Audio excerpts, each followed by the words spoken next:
YCP నాయకత్వం కోరుకున్నట్టుగా విపక్ష నేతలను తాను తిట్టలేకపోయానేమో అన్నారు పెనమలూరు ఎమ్మెల్యే పార్థసారథి. అందుకే తనకు సీటు రాకపోయి ఉండొచ్చన్నారు. అయితే ఆయనకు వైసీపీ ఎంపీ విజయసాయిరెడ్డి కౌంటర్ ఇచ్చారు. బహుశా నేను ఎవరిని కొట్టలేను, ఎవరిని అసభ్య పదజాలంతో తిట్టలేను కాబట్టి నేను సూట్ అయి ఉండను వారి ఆలోచనకి. నేను చేయలేనిది పార్టీని తృప్తిపరచడానికి ప్రతిపక్ష నాయకుల మీదకి దాడి చేయటం కానీ, లేకపోతే ప్రతిపక్ష నాయకుల్ని అసభ్య పదజాలంతో తిడటం కానీ అవి నేను చేయలేకపోయాను. నేను చేయలేను కూడా చాలా స్పష్టంగా చెప్పాను. దాని మూలంగా నాకు పార్టీ మీద కమిట్మెంట్ లేదని చెప్పేసి పార్టీ ఏమైనా భావించిందేమో మరి నాకు తెలియదు.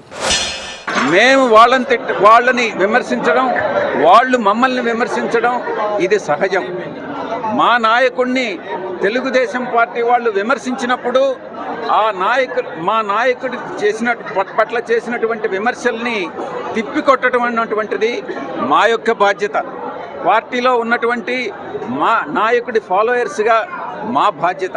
ఆ బాధ్యత తప్పకుండా ప్రతి ఒక్కరూ పార్టీలో నిర్వర్తించాల్సిందే అన్నటువంటి విషయాన్ని నేను ఈరోజు పత్రికాముఖంగా తెలియజేస్తాను.